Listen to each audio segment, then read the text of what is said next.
Sebelumnya, selamat siang semuanya.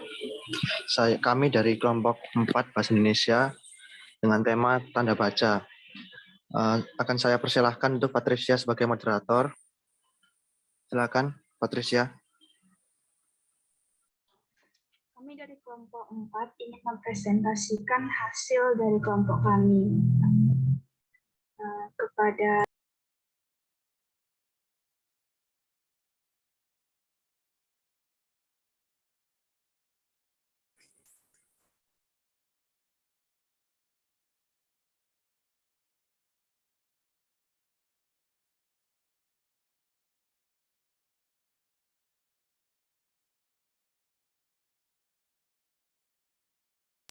Baik, terima kasih Kolda. Di sini kami akan mempresentasikan pemakaian tanda baca dalam bahasa Indonesia. Next. Nama kelompoknya yaitu ada Galuh Fajrina dengan NIM 015, ada Patricia Paulina Nauli dengan NIM 004, ada Randy Jonathan Alexander dengan NIM 063, ada Arjuna Semedi dengan NIM 044. Next.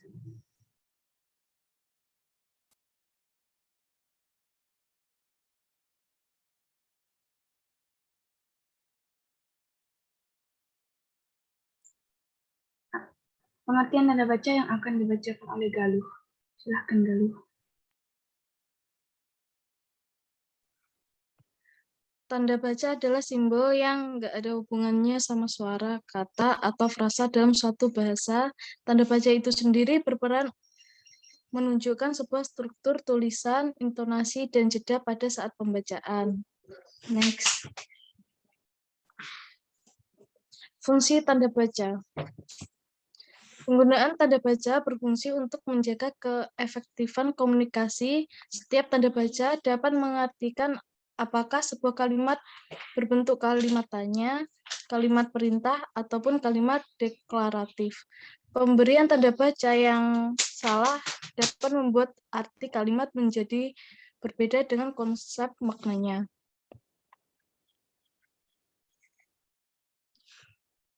Oke, next. Macam-macam tanda baca. Yang pertama, tanda titik. Tanda titik dipakai pada akhir kalimat yang bukan pertanyaan atau seruan. Contoh, ayahku tinggal di Solo. Yang kedua, tanda koma. Tanda koma dipakai di antara unsur-unsur dalam suatu perincian atau pembilang. Contoh, saya memberikan kertas, pena, dan tinta. Tanda titik koma. Tanda titik koma dapat dipakai untuk memisah bagian-bagian kalimat yang sejenis dan setara. Contoh, malam makin larut, pekerjaan belum selesai juga. Oke, next.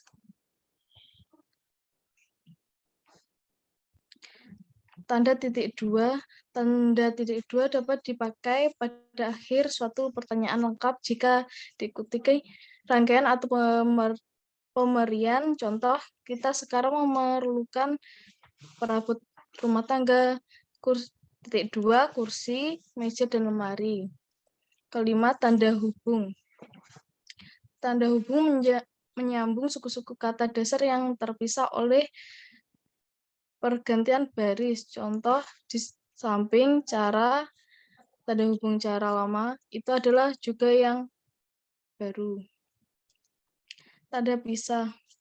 Tanda pisah membatasi penyisipan kata atau kalimat yang memberikan penjelasan di luar bangun kalimat. Contoh, kemerdekaan bangsa itu tanda pisah yakin akan tercapai, tanda pisah diperjuangkan oleh bangsa itu sendiri. Next. Ketujuh, tanda elipsi. Tanda elipsi dipakai dalam kalimat yang terputus-putus. Contoh kalimat berikutnya, tanda elipsi, ya, marilah kita bergerak. Kedelapan, tanda tanya. Tanda tanya dipakai pada akhir kalimat tanya. Contoh, kapan kita berangkat? Tanda tanya. Kesembilan, tanda seru. Tanda seru dipakai sesudah ungkapan atau pernyataan yang berupa seruan atau perintah yang menggambarkan kesungguhan, ketidakpercayaan, atau rasa emosi yang kuat. Contoh, alangkah seramnya peristiwa itu. Tanda seru. Oke, selanjutnya akan dilanjutkan oleh Arjuna.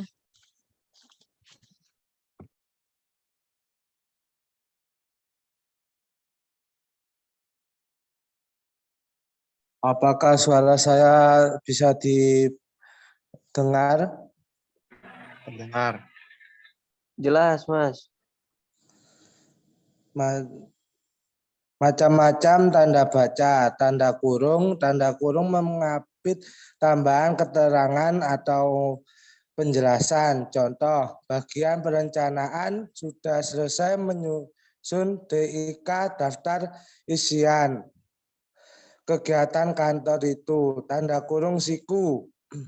Tanda kurung siku mengapit huruf kata atau kelompok kata sebagai koreksi atau tambahan pada kalimat atau bagian kalimat yang ditulis orang lain. Contohnya, sang sapurba men dengar bunyi gerimis. Tanda petik, tanda mengapit petikan langsung yang berasal dari pembicaraan dan naskah atau bahan tertulis lainnya. Contoh, saya belum siap, kata Mira, tunggu sebentar. Next. Macam-macam tanda baca. Tanda petik tunggal. Tanda petik tunggal mengapit petikan yang tersusun di dalam petikan lain. Contohnya, tanya Basri, kau dengar bunyi kling-kling tadi? Tanda garis miring. Tanda garis miring dipakai di dalam nomor surat dan nomor pada alamat dan menandakan masa pada 1 tahun yang terbagi dalam 2 tahun. Takwin contoh nomor 7 PK 1973 Jalan Keramat nomor 3 10 tahun anggaran 1985 atau 1986. Tanda pengikat atau apostrof. Tanda pengikat menunjukkan penghilangan bagian kata atau bagian angka tahun. Contoh, Ali kan Kusurati kan sama dengan akan 1 Januari 88. Next.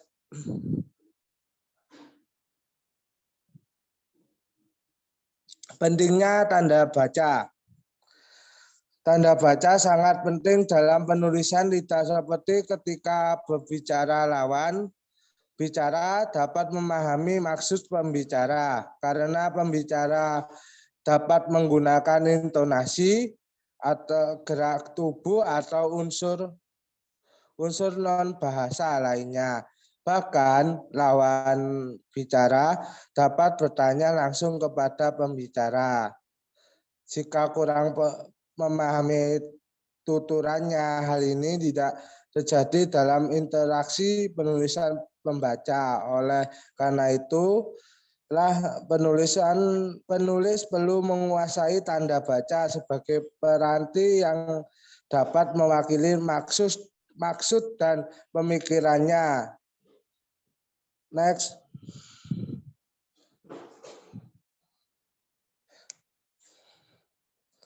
Terima kasih.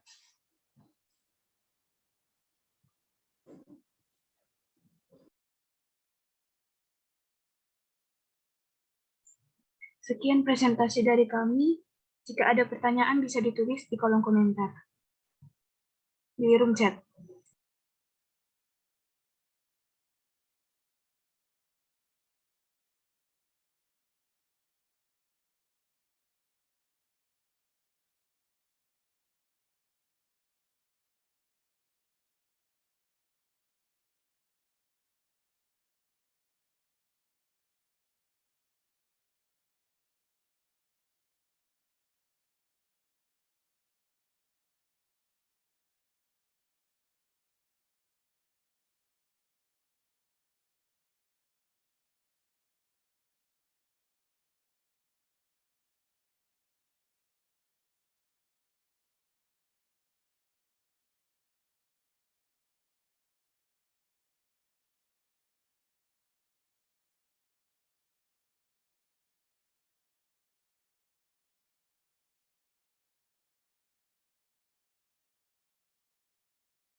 Pertanyaan pertama yaitu dari Adinda Maulita dengan NIM 002, kelas A. Penggunaan tanda baca pada naskah narasi apa saja dan menggunakan tanda baca titik dua itu untuk apa? Silahkan untuk Randy untuk menjawab pertanyaan.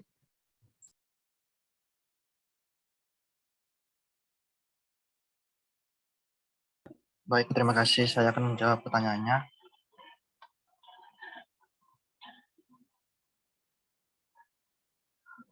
Setiap tanda baca dapat mengartikan sebuah kalimat tersebut. Apakah berbentuk kalimat tanya, kalimat perintah, ataupun kalimat deklaratif. Pemberian tanda baca yang salah dapat membuat arti kalimat itu berbeda dengan konsep makna dalam suatu kalimat. Terima kasih.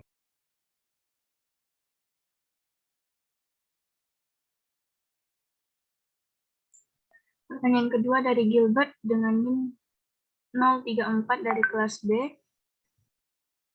Apakah tanda titik hanya dapat digunakan sebagai penutup kalimat? Jelaskan dan berikan contoh.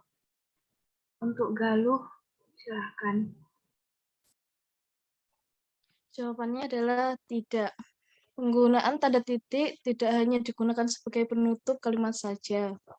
Tanda titik juga memiliki fungsi yang lain, contohnya di dalam penulisan bilangan. Penggunaan tanda titik digunakan saat menyebutkan nilai bilangan tersebut seperti ribuan, jutaan, miliaran, dan kelipatannya. Contohnya 2.200.000. Penulisannya adalah 2.200.000. Selain itu, tanda titik juga digunakan dalam penulisan gelar. Misal, Ronald Budi, S.PD. Begitu penjelasan saya. Apakah bisa diterima, Gilbert? Terima kasih, Galuh. Sama-sama.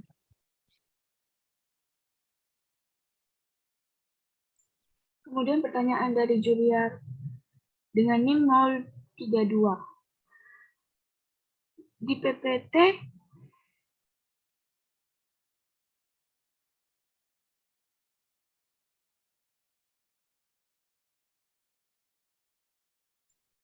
tanda petik tidak ada. Apakah tanda petik tidak termasuk tanda baca? Bila tidak, jelaskan kenapa. Bila termasuk, berikan contohnya. Terima kasih. Kepada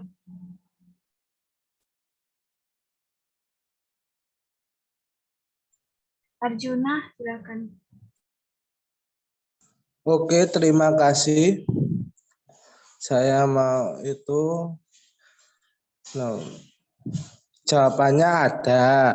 Tanda petik tunggal termasuk tanda baca. Tanda petik tunggal mengapit petikan yang tersusun dalam petikan yang lain.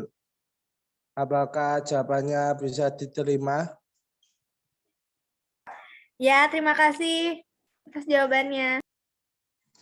Oke, terima kasih.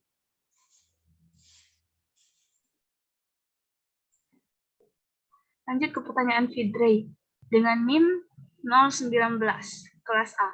Bagaimana penulisan tanda baca yang benar dalam mengutip kalimat atau pendapat dan berikan contohnya. Kepada Randy, silahkan. Ya, saya akan menjawab. Tanda petik bisa digunakan untuk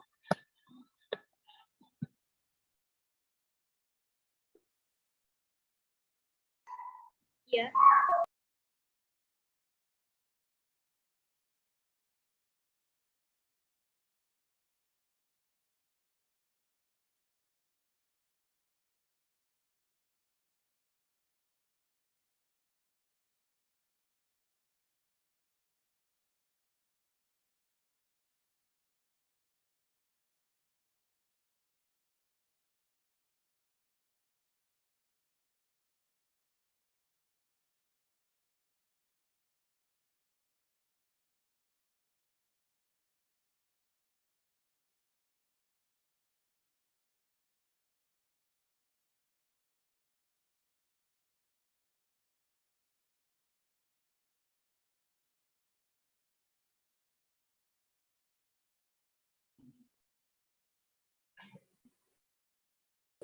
Maaf, saya tadi terpental. Saya akan menjawab ulang pertanyaan dari Fitri.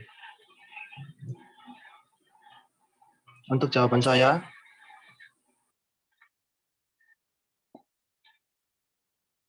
bisa digunakan dengan tanda petik atau tanda kutip. Tanda baca yang digunakan secara berpasangan untuk menandai ucapan, kutipan, frasa, atau kata. Tanda kutip ada dua, ada tanda petik tunggal dan ganda. Seperti itu jawabannya. Apakah bisa diterima? Terima kasih. Oke, terima kasih Randy atas jawabannya. Baik, terima kasih. Lanjut ke pertanyaan Esther Maria dengan NIM 011 dari kelas A. Apa yang terjadi bila tanda tanya dan tanda seru digunakan secara tidak tepat? Berikan contoh. Pada Arjuna, disilahkan.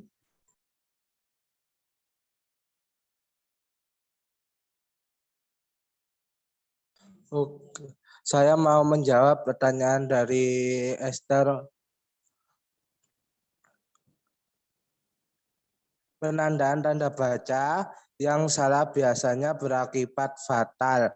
Berakibat fatal sebuah kalimat perintah bisa saja dimaknai sebagai pertanyaan atau sebaiknya kalimat yang sejatinya merupakan pertanyaan malah dianggap sebagai suruhan. Contohnya meletakkan tanda baca lain seperti titik atau koma. Adinia mau makan, atau meletakkan spasi sebelum kata terakhir dan tanda baca. Contohnya dasar bodoh. Hal demikian tentu saja tidak sesuai dengan kaidah dan juga terlalu memboroskan karakter. Apakah jawaban saya bisa diterima? Baik, terima kasih Arjuna. Oke, sama-sama. Selanjutnya pertanyaan dari Diaul. Saya sering menemukan tanda elipsis digunakan pada sebuah kalimat akhir, namun tidak digunakan untuk kalimat putus-putus. Sehingga menyebabkan saya membaca kalimat akhir tersebut seperti memiliki nada yang panjang atau seakan terlihat kalimat tersebut bernada atau memiliki pernyataan yang ramah. Apakah fungsi tanda elips memang tidak hanya digunakan untuk kalimat putus-putus? Jawabannya yaitu memang tanda baca elips diperuntukkan untuk kalimat atau naskah yang hilang. Kepada Diaul, apakah sudah?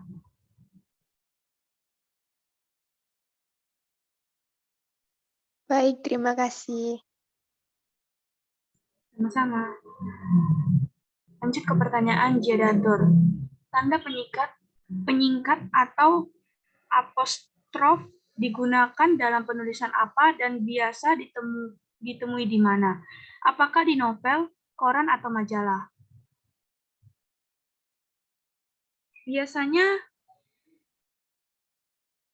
Biasanya ditemukan di koran dan majalah.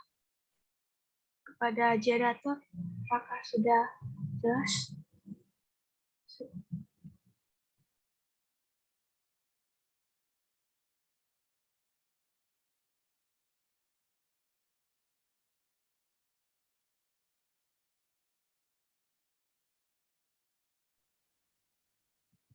Ya, terima kasih. Sama-sama. Lanjut ke pertanyaan Novi Ardila dengan NIM 040. Bagaimana kita bisa mengetahui tanda baca sebuah kalimat itu salah atau benar? Kepada Galuh, silahkan. Saya akan menjawab pertanyaan Novi Ardila. Yang pertama, kita harus memahami isi bacaan. Yang kedua, kita harus menganalisa bacaan itu apakah ada kata-kata yang harus berhenti atau jeda.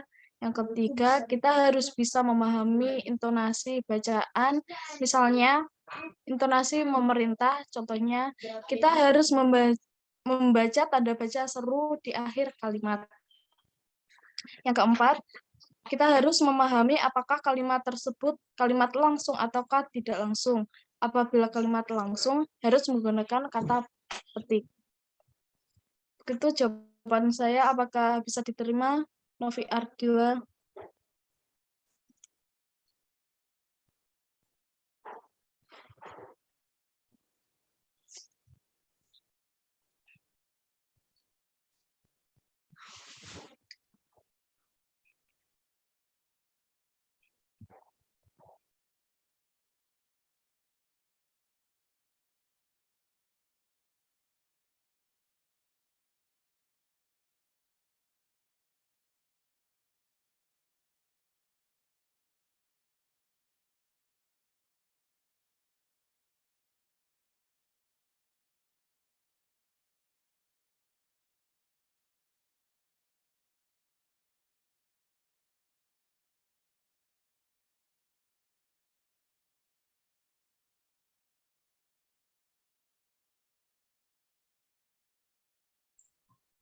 Baiklah, mari kita lanjut ke pertanyaan Indah dengan NIM 061.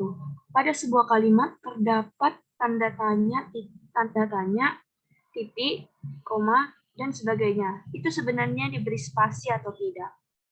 Jawabannya yaitu tidak diberi spasi sebelum tanda baca tersebut, tetapi diberi spasi setelahnya. Apakah bisa diterima, Indah? Bisa diterima. Terima kasih. Sama-sama.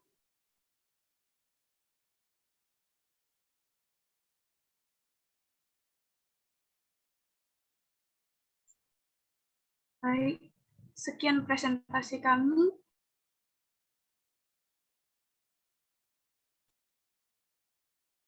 Kesimpulan dari kelompok kami akan disampaikan oleh Randy. Baik, terima kasih Patricia. Saya selaku notulen akan menyampaikan kesimpulan hasil presentasi kami. Untuk kesimpulannya, tanda baca adalah lambang atau tanda yang digunakan untuk membantu isyarat kepada pembaca supaya menjalankan sesuatu dalam bacaan untuk menentukan makna dari kalimat. Ia ditempatkan di zona tertentu dalam kalimat beralaskan tujuan dan pembenarannya. Tanda baca sering kali luput dalam perhatian kita ketika menulis. Tanpa tahu kita sering sekali keliru saat menentukan tanda baca atau bahkan tidak menggunakannya sama sekali. Padahal penggunaan tanda baca adalah salah satu indikator baku tidaknya kalimat tersebut. Sekian hasil kesimpulannya. Terima kasih.